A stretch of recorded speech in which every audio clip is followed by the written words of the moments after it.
Amen. Ayun, mas malakas na. Praise, praise, praise. Sino po sa oras na to, siya ay nalulugod na siya ay anak ng Diyos? Ulitin ko yung tanong. Sino po sa oras na to, siya ay lubos na nalulugod na siya ay anak ng Diyos? Amen. Hallelujah. Yung pagiging isa pong anak ng Diyos, ano siya, ito po'y dahil sa kanyang biyaya. Ito po'y dahil sa kanyang kabutihan. Wala po tayong binayaran para maging anak ng Diyos. Wala tayong nilabas sa salapi. Ito po'y dahil sa biyaya ng Panginoon. Actually po, sa mundo pong ito, hindi lahat ng lumalakad sa mundong ito, anak ng Diyos. Meron po anak ng kaaway ng Diyos. Lahat po tayo actually, nung umpisa ay kaaway ng Diyos. Pero ngayon, ginawa na po tayong kaibigan ng Diyos. At sabi po sa Efeso chapter 2, ito pong biyayang ito, itong kaloob na to ay walang bayad. Kahit walang sino mang dapat magmalaki, no? Sa halip tayo ay dapat malugod at magpasalamat sa Kanya. Sabi rin po dito sa 1 John chapter 3, how great is the love the Father has lavished on us. Ano po ibig sabihin ng word na lavish? Pag lavish, yung para kang pinampered. Di ba? Ano ka na? Binigay sa'yo, binuhos sa'yo ng binuhos, binigay sa'yo ng binigay. Kaya sabi rito, how great is the love the Father has lavished on us that we should be called children of God. Yung matawag po pala na anak ng Diyos ay sobrang, daig mo pa mga nepo baby. Tingnan mo yung katabi mo kung nepo baby yan. Daig pa niyan yung nepo babies. Pag sinabi po kasing nepo baby, di ba, yun yung or nepotism, galing po sila sa mga kilalang pamilya, may connection sila, pero flex ko lang. Yung tatay ko lang naman, King of Kings. Yung tatay ko lang naman, Lord of Lords. Wow, praise God. What a privilege to be called son and daughter of God. Hallelujah. It is a great privilege na makatawag sa ating ama ng ama ko. Pinag-aaralan po natin right now is nasa Hebreo. At sabi po sa Hebreo, malaya na tayong makalapit sa trono ng kanyang biyaya sapagkat napunit na. No, yung tabing na naghihiwalay sa dakong banal at sa dakong kabanal-banalan. Malaya na po tayo lumapit sa presensya ng Diyos. Wow. Isa pong tunay na pribilehiyo na matawag na mga anak ng Diyos. Hallelujah. Sa linggo pong ito, tuloy-tuloy po tayo sa pag-aaral na patungkol sa pag-ibig. Sino pong hindi pa rin nauumay sa pag-ibig? Huwag po tayo maumay sa pag-ibig. Ang pag-ibig lang po na nakakaumay is gawa sa additives. Asukal po, no? Yun lang po yung pag-ibig na nakakaumay. Hindi po siya tunay na pag-ibig. Sapagkat ang tunay na pag-ibig po is something that will change you. Ang tunay na pag-ibig po is something that will anchor you, will build you. Sometimes will break you. Sometimes para ma-build ka for a better you. No? But love, hindi dapat siya nakakaumay. Kaya samahan niyo po ako mga kapatid, as we tackle the evidence of love. Ito po ang ating pag-aaral ngayong linggo, the evidence of love. At tayo po'y tumayo at makibukas sa aklat or liham ni Apostol Juan, 1 John, chapter 3, verse 18.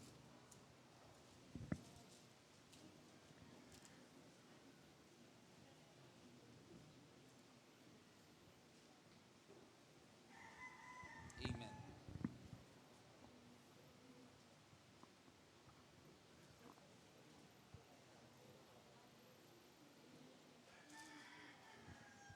Nakita na po?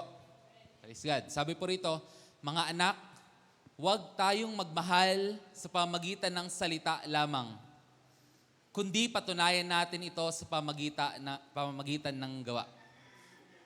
Mga anak, huwag tayong magmahal sa pamagitan ng chat lamang, kundi patunayan natin ito sa pamagitan ng mga gawa. Dito po sa aking version, Dear children, let us not love with words or tongue, but with actions and in truth. Aming Ama, marami pong salamat na ikaw nga po ang unang nagmahal sa amin, kaya we are able to love.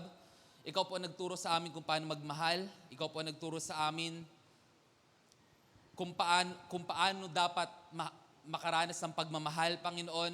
Kami po ay nagmamahal sapagkat ikaw ang unang nagmahal sa amin. Aming Ama, dinadalain ko po na ang oras na to ay maging oras ng pagkakilala pa sa iyo. Nasa aming pag-upo at pakikinig, kami po'y lumago. Kami po'y lumakas. Ang aming pagkakilala sa iyo lumawig. Hindi na po namin kailangan ng additional knowledge, Lord God. Marami na po nun sa Google, sa ChatGPT. What we need right now, O God, hindi lang information, but transformational knowledge, Panginoon. We need transformation in our lives so that we can grow to be closer with you and to be more Christ-like, O God. Kaya marami po salamat sa iyo po ang pagtitiwala at pag-asa. Ikaw po nawa ang maitaas sa oras na ito. In Jesus' name, Amen. Makakaupo po ng pumapalakpak sa Panginoon. Hallelujah. The evidence of love. Previously po, pinag-usapan natin, when we tackle faith, pinag-uusapan natin evidence of faith. Kasi yun po yung pinapatungkol po dun sa Hebreo 11. Wait lang. Yan. Okay. Pinag-uusapan po natin evidence of faith, no? Na sabi nga doon, ang pananampalataya ay katiyakan ng mga bagay na hinaasahan, ang katiyakan ng mga bagay na hindi nakikita. Kapanatagan pala. Kapanatagan sa bagay na inaasahan, ang katiyakan ng mga bagay na hindi nakikita. So, doon po sa, kumbaga, formula of faith, kahit hindi mo nakikita yung isang bagay, tiyak ka. So, may evidence ka, kahit hindi mo nakikita. Ang evidence po ng faith is Word of God. Ang anchoring ng faith is Word of God. Ngayon po, kung paanong may evidence ang pananampalataya, meron din pong evidence, may ebidensya, may katiyakan din po ang pag-ibig. No? At ang weakest form ng evidence of love is words. Yan yung weakest form of evidence.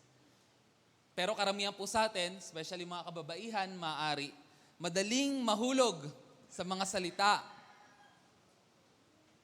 Madaling mahulog sa mga pambobola, sa mga chat, sa compliments. So the weakest form or the cheapest form, not really cheap, but the weakest form of evidence of love is by word or by tongue. So sa oras pong ito mga kapatid, samahan niyo po ako upang tignan natin kung ano nga ba sinasabi ng Word of God na katiyakan ng pag-ibig. Are you ready? Amen. So, there are at least 4 evidence of love. Dito po matatagpuan natin sa 1 John. By the way, who is Apostle John? Apostle John is John the Beloved. Kung kasi Pedro, Lord, ba't siya lang si Beloved? Well, kala ko dati, parang Judas Iscariote. Kala ko yung Beloved is apelyido. Yung pala title niya yun. No? So, Beloved. Si Judas, ay si Juan ang apostol na minamahal ng Panginoon. Kasi Haring David po ay man after God's own heart. Si Moises ay friend of God. No? Si Abraham is father of all nation. Ito pong si John is the beloved apostle. Pagka nagkakaroon po sila ng pagtitipon, siya po yung laging nakahilig sa dibdib ng Panginoon. Lagi siya nakatabi. No? Alam niya talaga po ang puso ng Panginoon. Kilalang-kilala niya ang Panginoon. Kaya kung meron mga apostol, kung meron mga propeta na magtuturo patungkol sa pag-ibig, ay baka qualified naman si Apostol John. Kaya nga po itong Book of John is puno po talaga ng pag-ibig ito. This is a letter to the church. No? Noong panahon pong ito, matanda na po si John. Pero hindi pa po siya, of course, na-exile. Hindi pa siya pinapatapon sa isla kung saan isulat niya yung Revelation. So pag-usapan po natin yung evidence ng love. Una pong katibayan na merong pag-ibig, no? Na higit sa salita lamang, higit sa forma lamang, higit sa anyo lamang, higit sa pabibo lamang, naroon po dapat, kailangan pong kakitaan ng pagsunod. Pagsunod.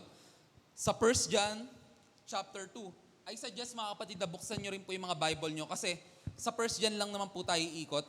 And I will read vice versa sa version ng NIV 1984 ito and dyan sa Mabuting Balita. So 1 John 2:3,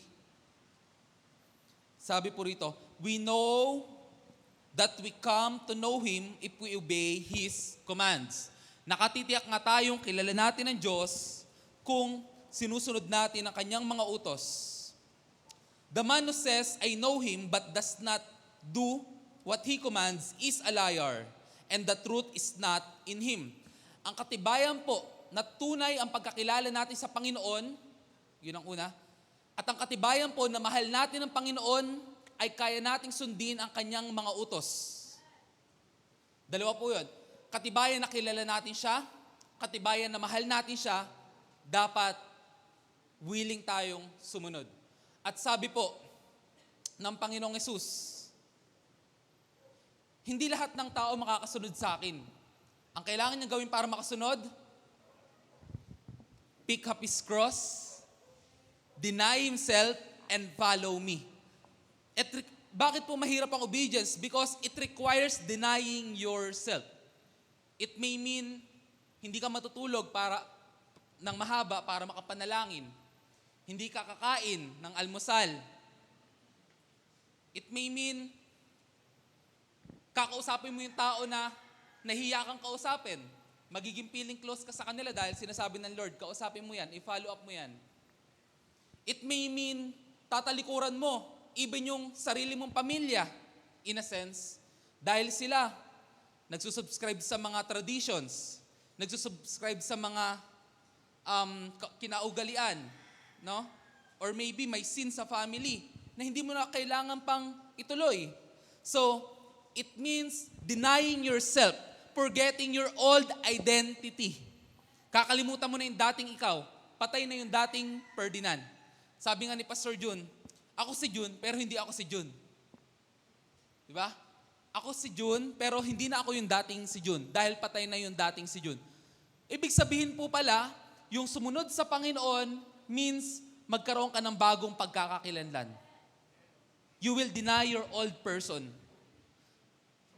Para po sa atin kasi mga Pilipino, napaka-convenient maging isang Kristiyano. A-attend ka lang tuwing linggo. Attend ka lang tuwing linggo. Kung may prayer meeting, mas maganda kung umattend ka. Attend ka ng care group. Matuturingan ka ng Kristiyano. And sa atin, meron tayong electric fan, meron tayong upuan. Sa ibang simbahan, merong couch, merong aircon. Napakadaling sumunod sa Panginoon. Basta ma-checkan mo lang yung dapat i-check. Pero alam niyo po ba sa ibang bansa, sa Middle East, sa China, and other parts of the world, kung saan tinutulig sa ang pagiging Kristiyano, napakahirap sumunod. Ang ibig sabihin po sa kanila, nang sumunod sa Panginoon ay kalimutan mo yung dati mong pagkatao. Sinong willing gawin yun? Kalimutan mo yung dati mong pagkatao na nangongopya, na may addiction sa ganto, sa ganyang bagay, na may problema sa temperance.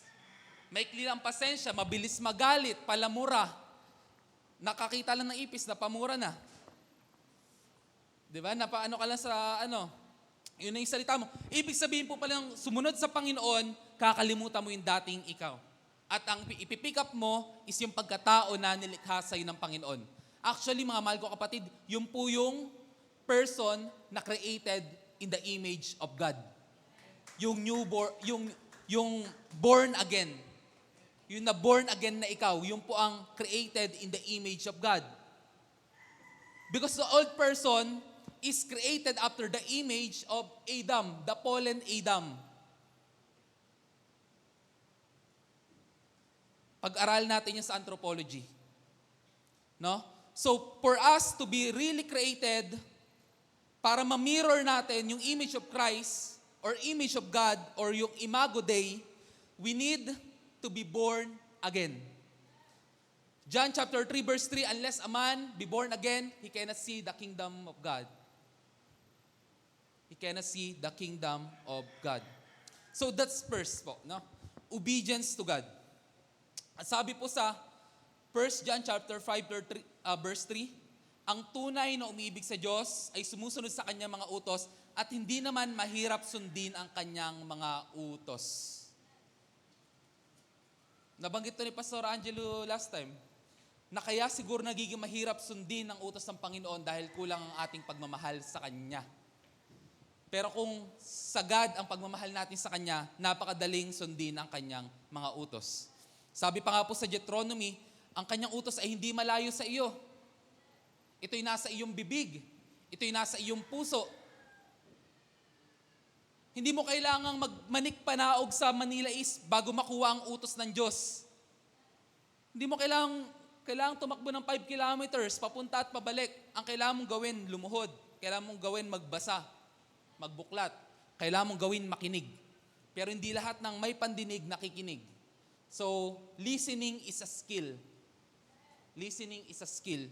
Karamihan po na nakikinig, pagka hindi nila tinanggap or lalampas na lang, bahala na.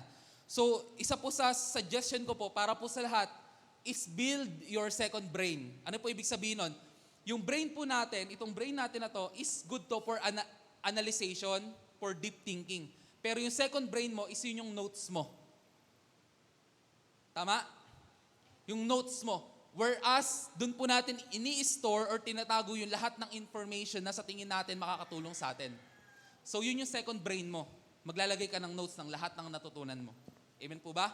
So, pagka kinailangan mo, bubuklatin mo, para ka pa rin nandun sa same scenario. No? Yun po yung una, obedience to God. Ikalawa po, do not love the world. 1 John 2:15.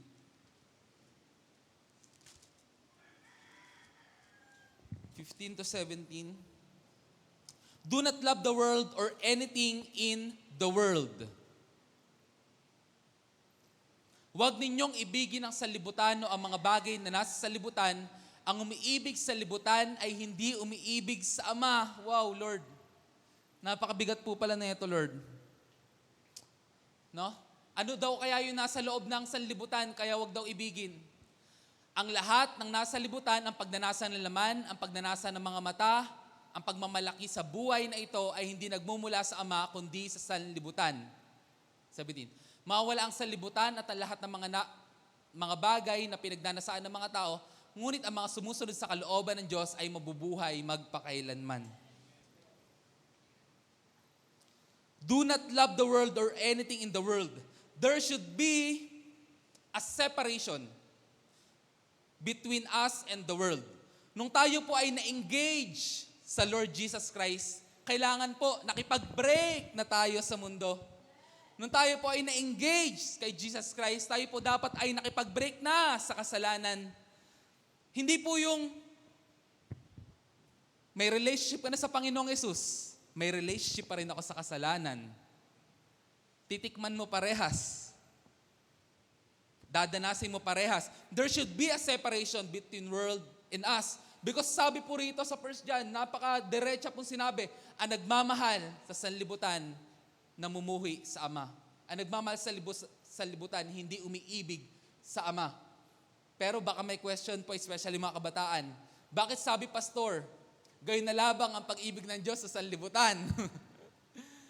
Pag-usapan natin.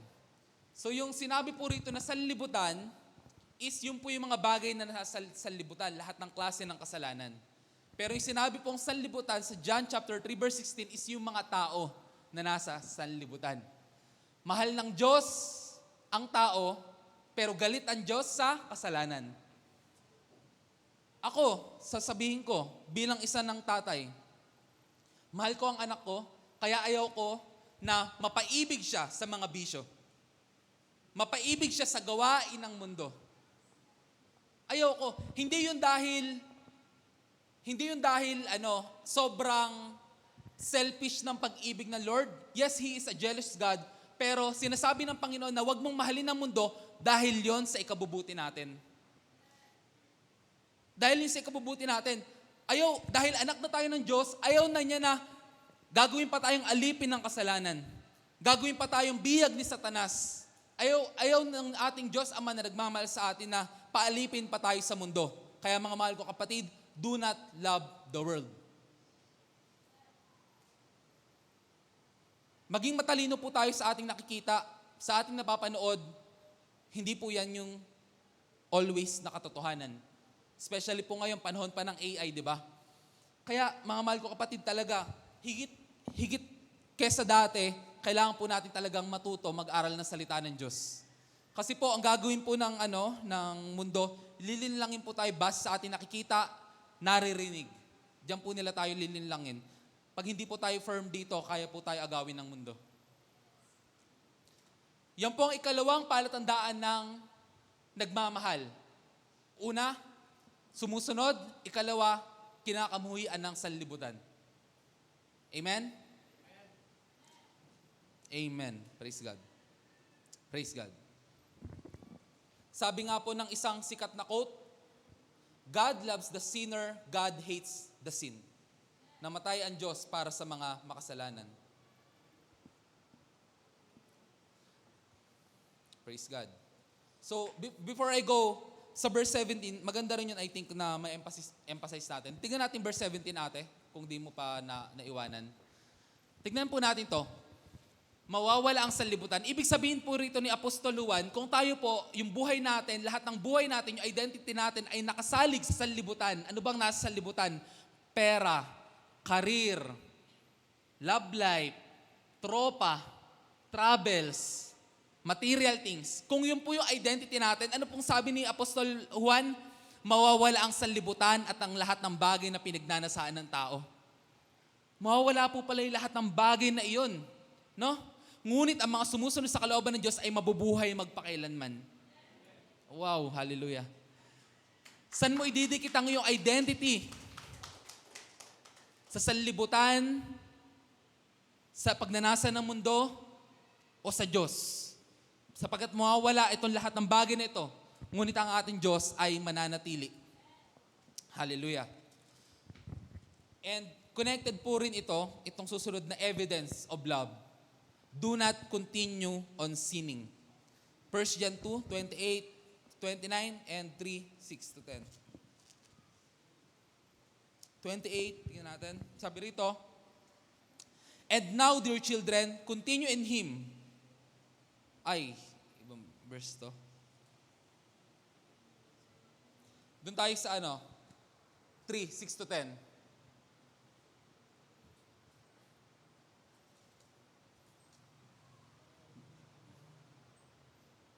Ayan na. Ito, maganda to. Ang nananatili sa Kanya ay hindi nagpapatuloy sa pagkakasala. Ulitin ko. Ang nananatili sa Kanya ay hindi nagpapatuloy sa pagkakasala. Ang sino mang nagpapatuloy sa pagkakasala ay hindi nakakita ni nakakilala man sa Kanya. Ang isang Kristiyano po pwedeng magkasala.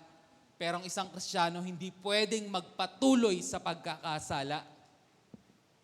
May provision po para sa mga Kristiyanong nagkasala. Tingnan natin sa 1 John chapter 1, verse 9.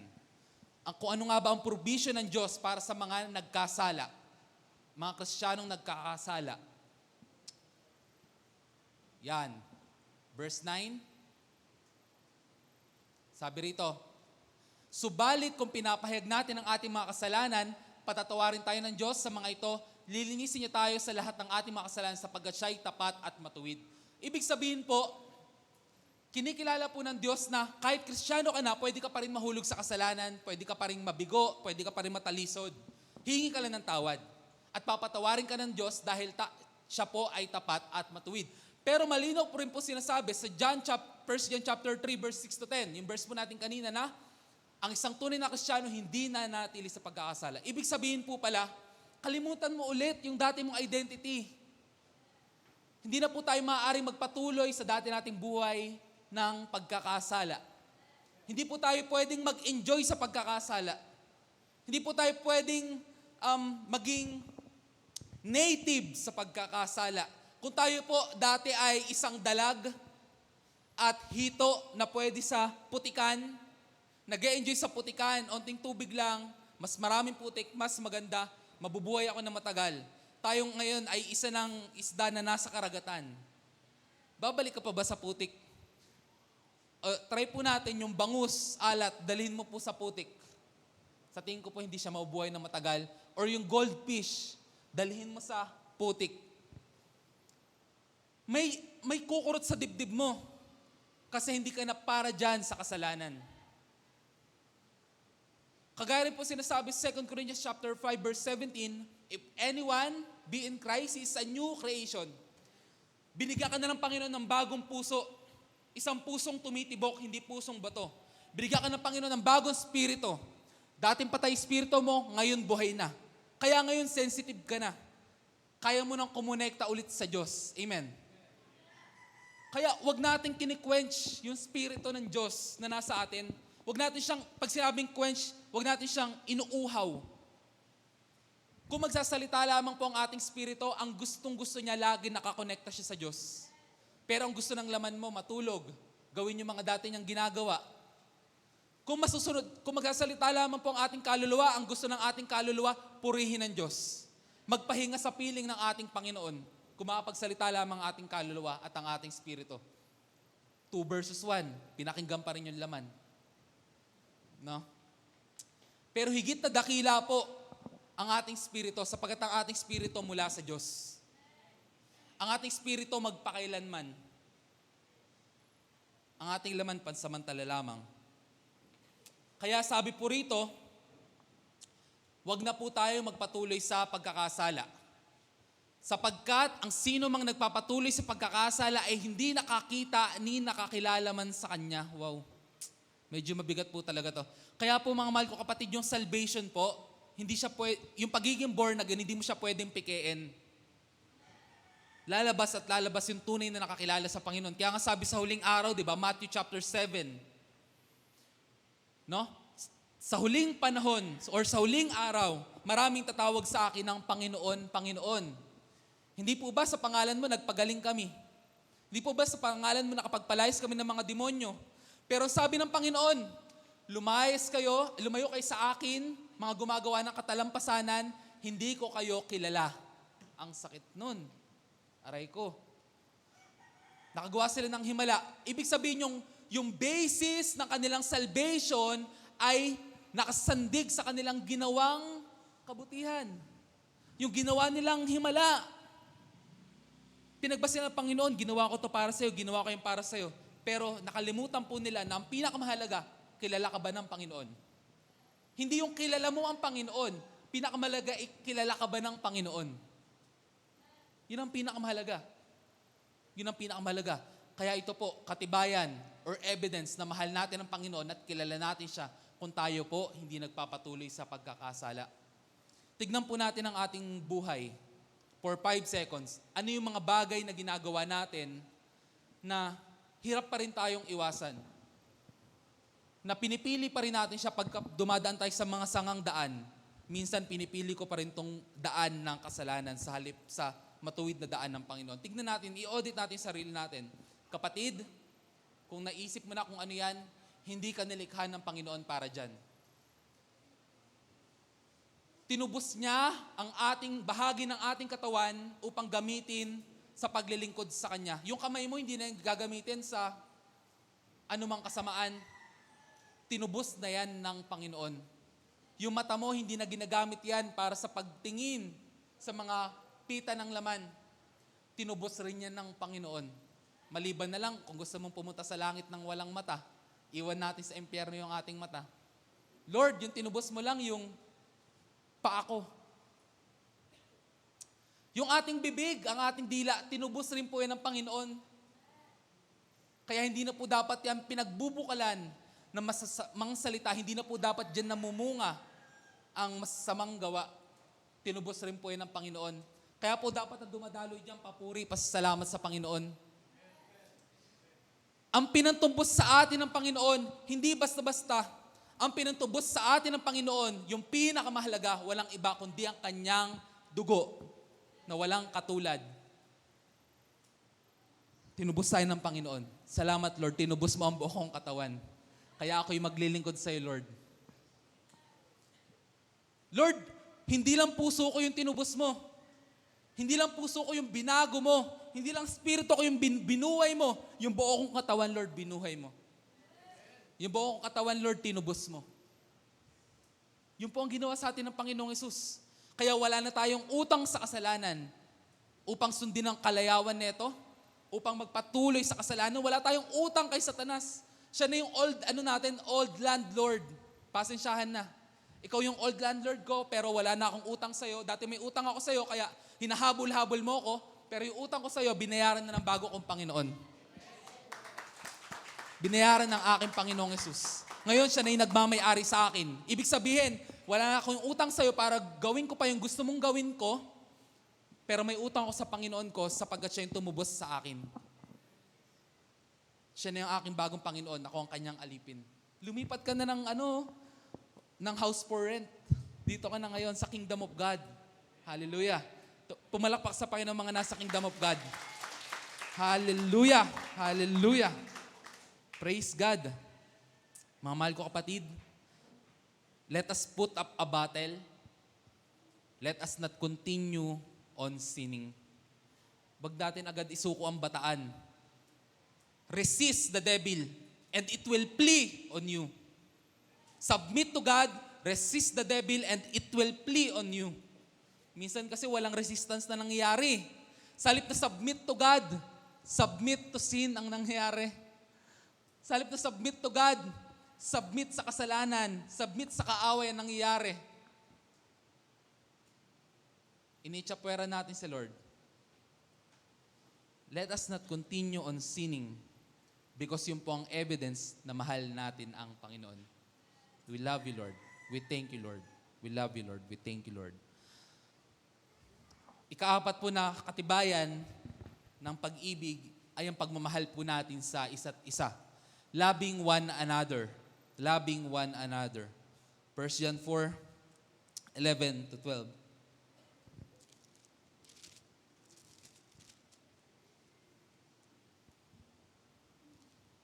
Dear friends, ayan, mga minamahal, kung ganoon kadakila ang pag-ibig ng Diyos sa atin, dapat din tayong magmahalan.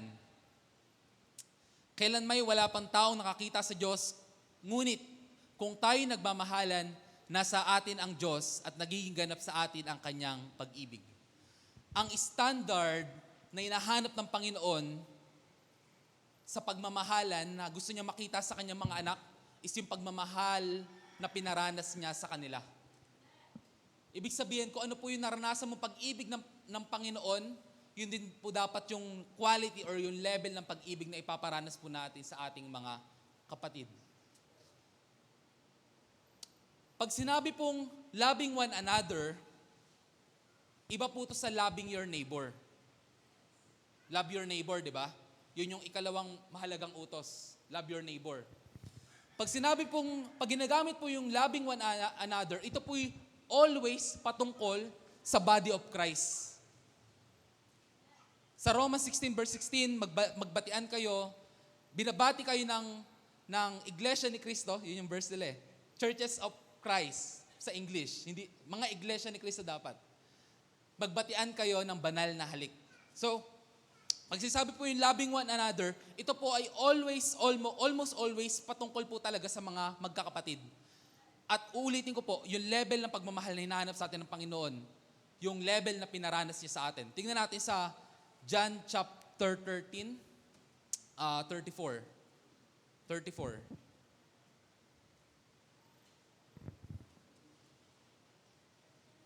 John chapter 13 verse 34.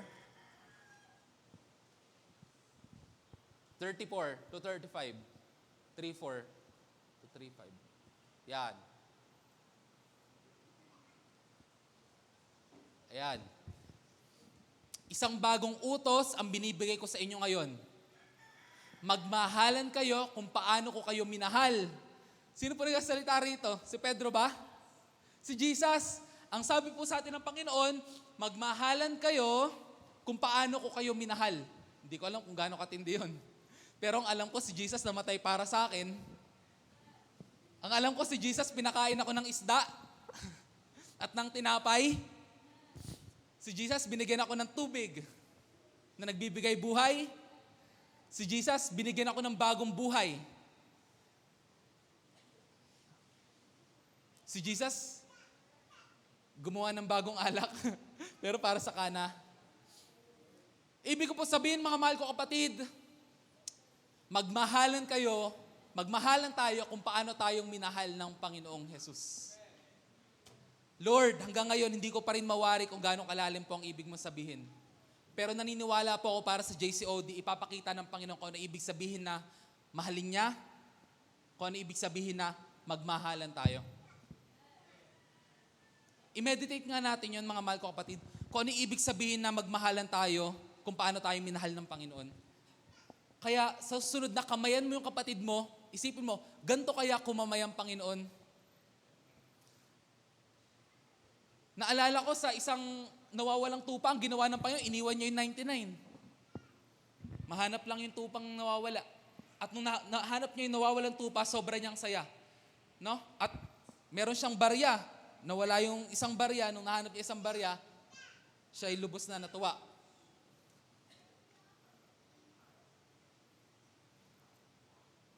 Ang alam ko lang, sa pagmamahal na pinaranasan ng Panginoon, pinatawad ako ng Panginoon.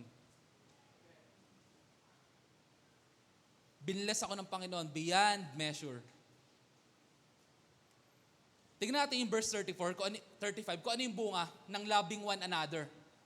Kung kayo'y may pagmamahal sa isa't isa, makikilala ng lahat na kayo'y mga alagad ko.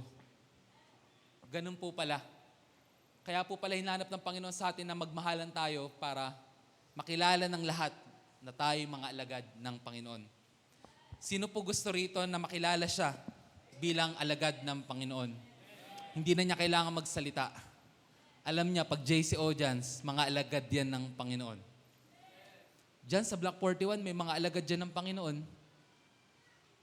Iba magmahal yan sa kanyang kapatid. Pag-usapan naman natin, kung ano naman yung loving your neighbor. Ito po yung gusto ko maging kapwa para hayahay. Yung po, pag sinabing loving your neighbor as you love yourself, ito naman po yung para sa ating kapwa-tao. Pinapamahal din po natin sila sa atin ng Panginoon. Kung makikita po natin yung konteksto, yung isa pong Samaritano, tinulungan niya yung isang nakahandusay doon na hindi ginagalaw ng mga Hudyo, etc., etc. So, yung pong ibig sabihin ng loving your neighbor. No? Love your neighbor as you love yourself. No? Mamahalin mo siya, parang bahagi na siya ng katawan mo. No? Ayaw mo silang masasaktan, ayaw mo silang maagrabyado, tutulungan mo sila. Yun po yung klase. At aalalahanin mo na sila rin ay minahal ng Panginoong Hesus. At namatay din ang Panginoong Hesus para sa kanila. At we also remember na tayo maging asin at ilaw sa kanilang buhay upang pag makita nila yung kabutihan na ginagawa natin, luwalatiin nila ang ating Ama na nasa langit. Amen? Yun po yung distinction ng loving one another and loving your neighbor. Amen po ba? So that they will know that our God is alive and we are disciple of Jesus. Hallelujah. Tignan naman po natin. So we have four, no? We have four evidence ng love. Obedience, do not love the world, do not continue on doing sin, and loving one another. Tignan po natin yung evidence of love ng ating Panginoong Hesus. Ang evidence ng love ng Panginoong Hesus is laying down His life for us. Ang Panginoong Hesus, hindi po siya puro salita. Hindi po siya puro pangako. Bago niya sabihin na mahal niya tayo, namatay na siya para sa atin. Amen. Sapagkat sa takdang panahon nung tayo may hina pa, namatay na ang Panginoong Hesus para sa mga makasalanan. Bago niya sabihin mahal kita, ginawa na niya. Namatay na siya para sa atin. Sa 1 John chapter 3 verse 16, this is how we know what love is. Jesus Christ laid down His life for us. Dito natin malalaman ang anyo ng tunay na pag-ibig na matay ang Panginoong Hesus. Ayan. Dito natin malalaman ang pag-ibig, inialay ni Kristo ang kanyang buhay para sa atin. Kaya dapat din nating ialay ang ating buhay para sa mga kapatid. Hallelujah. Ang sabi po dyan, inialay.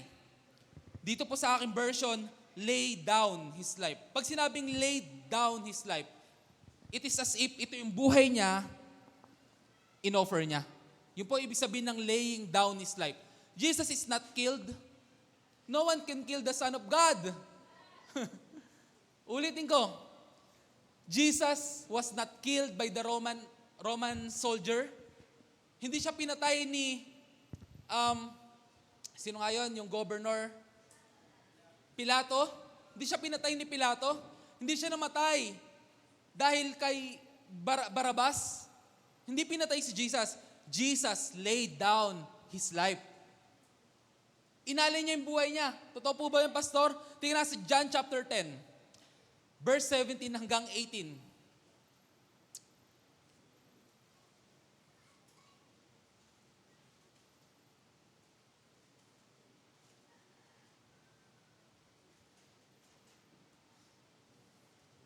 Dahil dito'y minamahal ako ng Ama, sapagkat, ano daw? Inaalay ko ang aking buhay upang ito'y kunin kong muli. Tingnan natin verse 18. Walang makakuha sa aking buhay, kusa ko itong binigay. No one can kill the Son of God. No one can put a nail sa hand niya. No one can kill him by stabbing dito sa kanyang tagiliran. Namatay ang Panginoong Hesus dahil inalay niya yung kanyang buhay. Walang makakakuha sa akin nito, kusa ko itong binigay. Hallelujah.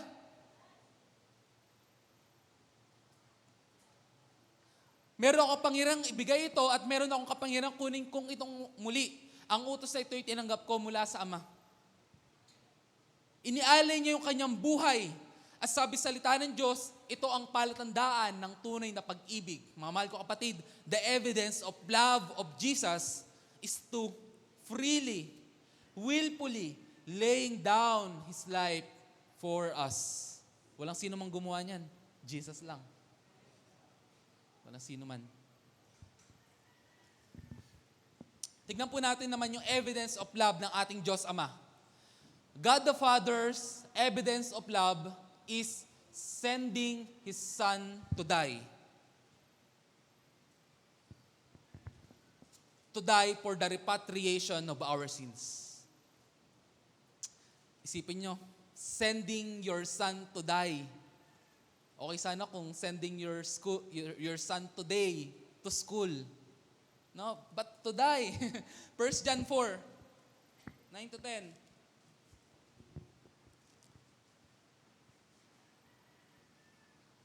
He sent His one and only Son into the world that we might live through Him. Inihayag ng Diyos ang kanyang pag-ibig.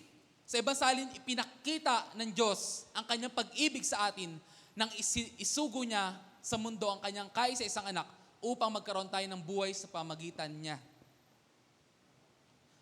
I can't imagine this. Sending your son to die. Ang Panginoong Hesus lamang po yung ipinanganak or nabuhay para mamatay.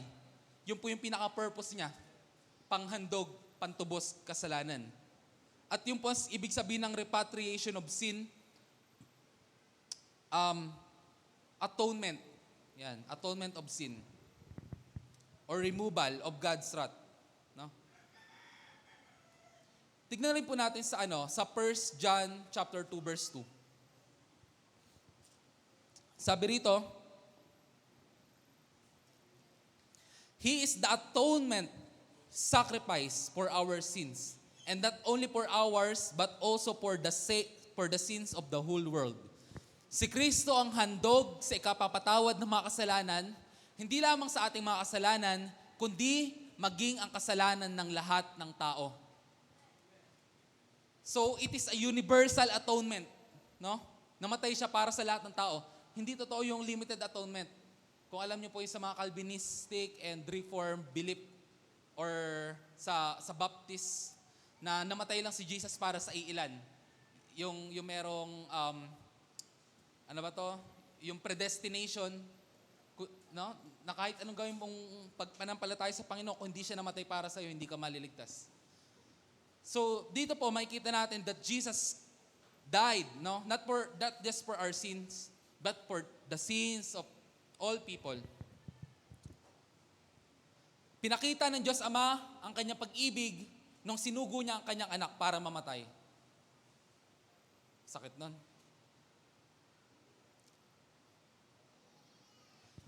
Kaya mga mahal ko kapatid, kagaya ng Panginoong Hesus at ng ating Diyos Ama, let us love.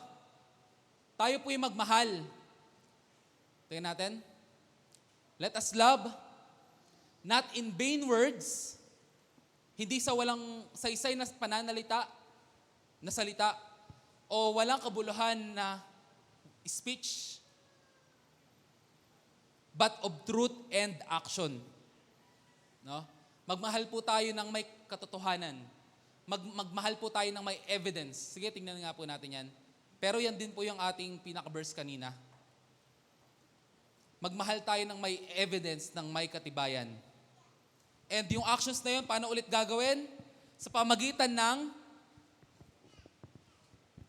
obedience to God, sa pamagitan ng not loving the world, sa pamagitan ng not continuing on sinning, and sa pamagitan ng pagmamahal sa isa't isa. Sino rito yung nagmamahal sa Panginoon? Amen. Ipakita po natin yung katibayan sa pamagitan ng pagsunod sa Kanya, hindi pagmamahal sa mundo, hindi pagpapatuloy sa pagkakasala, at pagmamahal sa isa't isa. Amen po ba? Palakpakan naman po natin ang Panginoon. Hallelujah.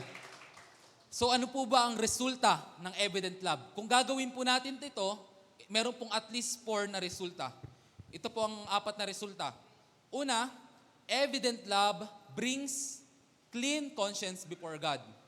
1 John 3:19-21.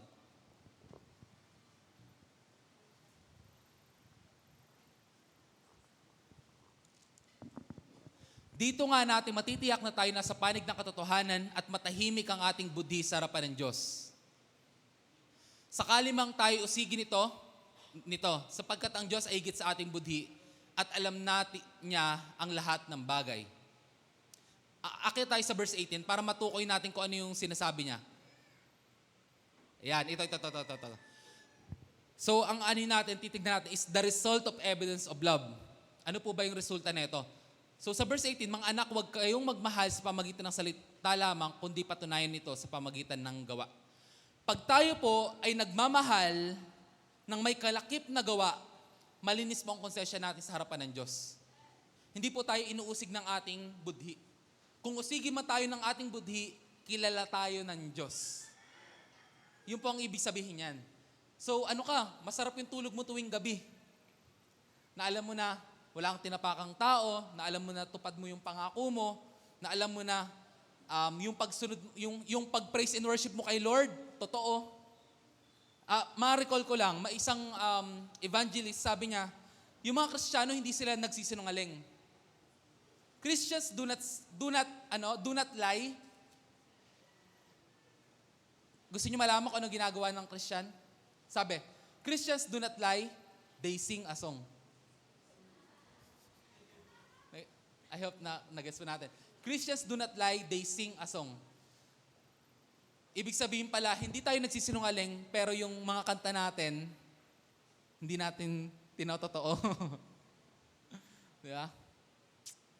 So, kailangan magkaroon po tayo ng malinis na budhi. Mahalaga po ang conscience or yung budhi. Kasi po para sa mga tao po na hindi nakakilala sa Panginoon, yung kanilang law is yung budhi nila.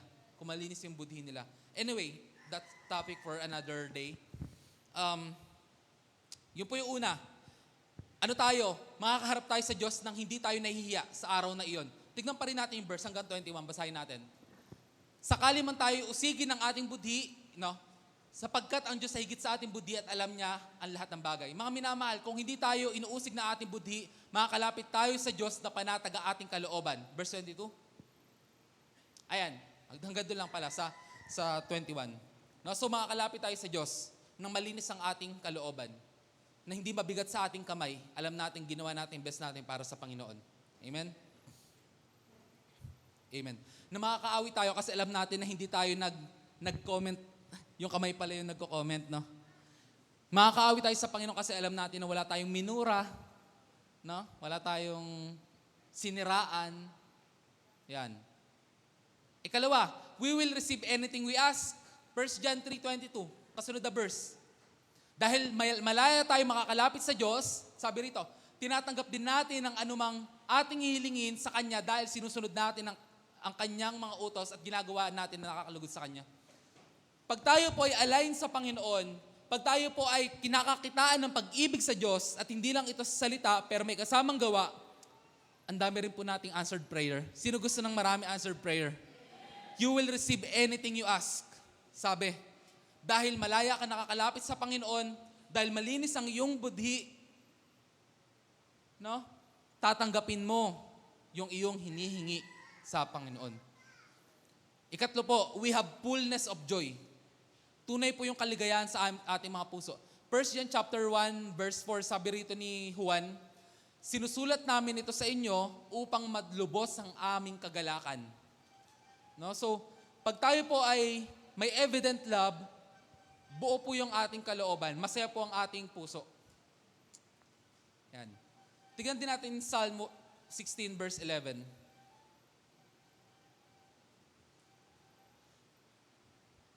Ayan. Sa piling mo'y madarama ang lubos na kagalakan. No? In your presence is fullness of joy. Ang tulong mo ay nagdudulot ng ligayang walang hanggan. Yan. Yan po ang feeling sa presensya ng Panginoon. Fullness of joy. And finally, kung tayo po ay magmamahal ng may katibayan, malalaman ng lahat ng tao na tayo ngay mga disipulo ni Kristo. Sa panghuli mga kapatid, 1 John chapter 4 verse 16,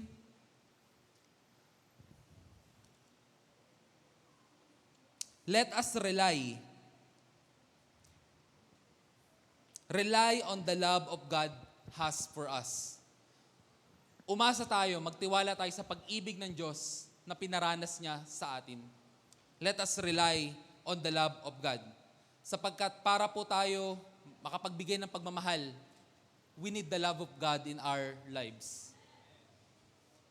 Na-discover ko po ito mga mahal ko kapatid. Buksan nga po natin Romans chapter 5. I think verse 1. Sino po rito gusto malaman kung paano mag-increase yung kanyang love? Gusto po ba natin malaman? Amen? Ito po. Okay.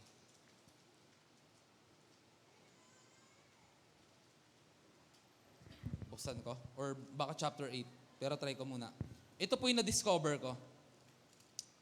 5. Ayan, verse 5. Verse 5. Hindi tayo binibigo ng pag-asang ito sapagkat ang pag-ibig ng Diyos ay binuhos na sa ating mga puso sa pamagitan daw ng Espiritu Santo na pinagkaloob sa atin. So na-discover ko po mga mahal ko kapatid na para mag-increase po yung love natin sa Diyos, kailangan po natin maranasan ng banal na Espiritu sa ating buhay. So kailan po ito nangyayari? Sa ilang bagay, sa pamagitan ng praise and worship, sa pamagitan ng pananalangin, sa pamagitan ng pag-aaral ng kanyang salita, sa pamagitan ng pagsunod. Okay lang po ba tumayo yung mga kasama sa Baguio? Mga kasama sa Baguio.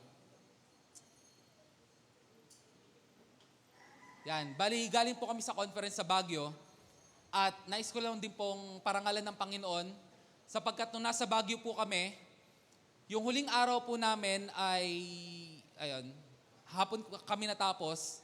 Pero nung hapon po na yun, pumunta kami sa Burnham Park para mag-share ng Word of God. Mag-share ng Word of God. So, ang experience po, pwede ka mag-testimony, Kuya JJ? Ano yung naramdaman mo after mong sumunod sa Panginoon dahil nag-share ka ng Word of God?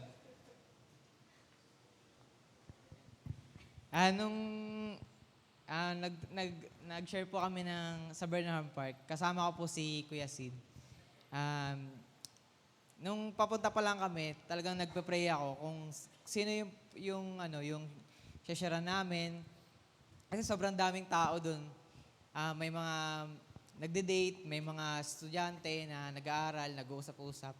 Tapos nagpray ako kung, Lord, sino ba dito yung gusto mong share namin ng pag-ibig mo.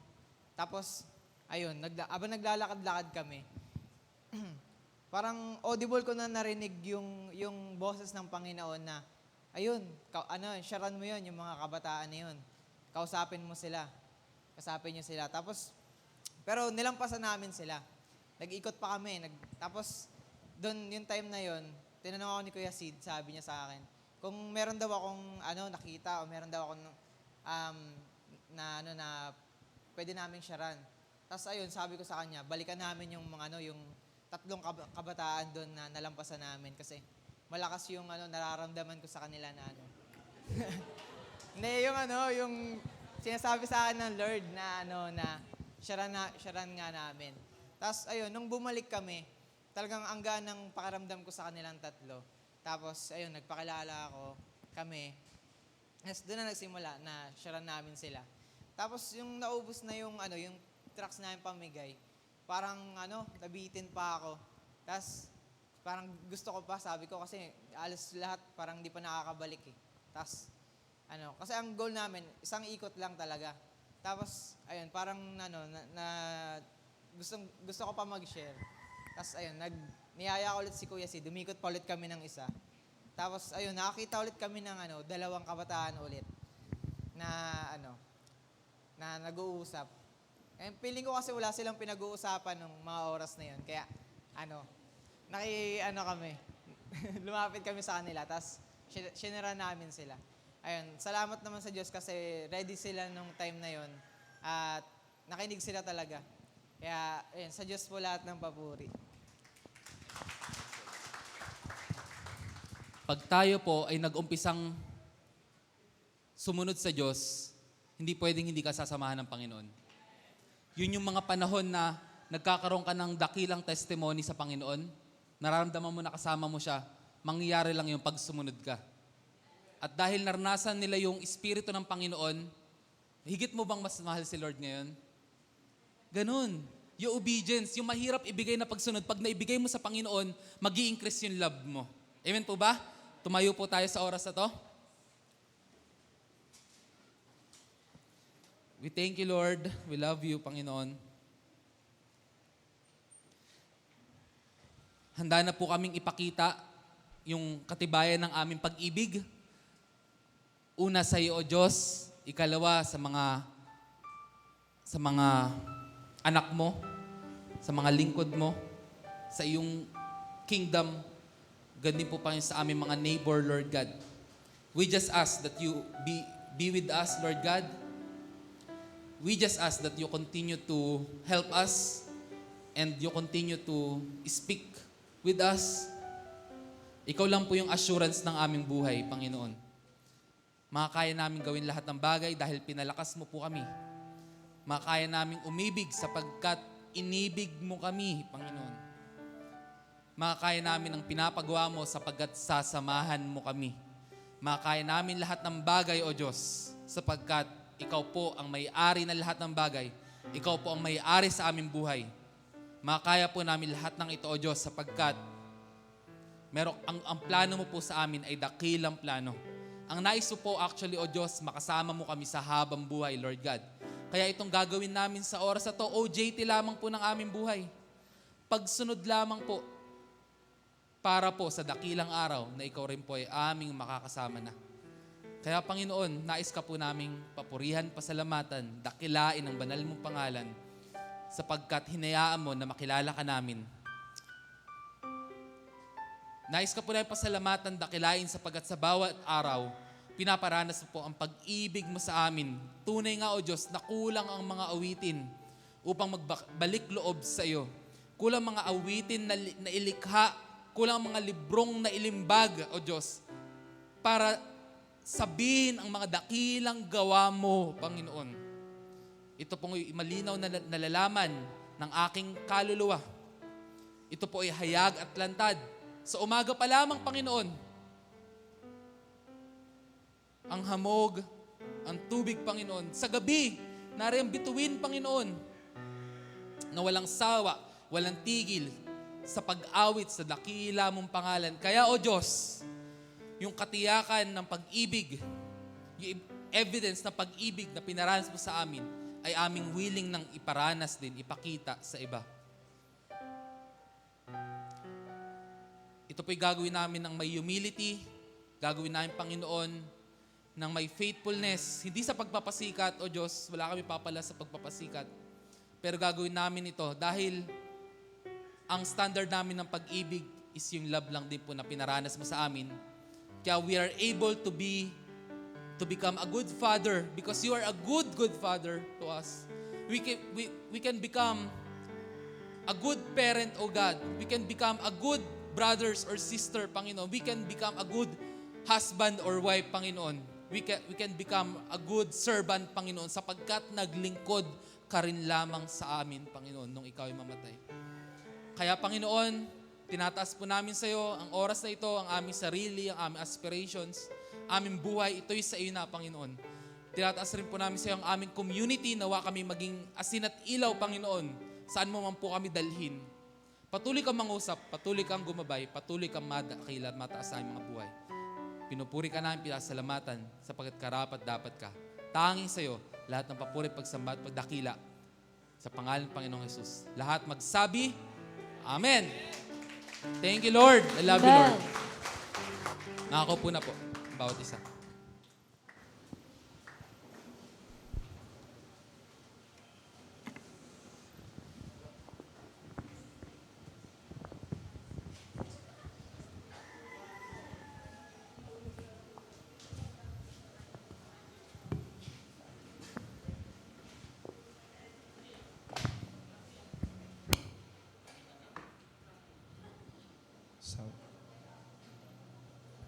Amen. Tunay po na love makes the world go round. So, ang pag-ibig po, ang siya pong talagang pinaka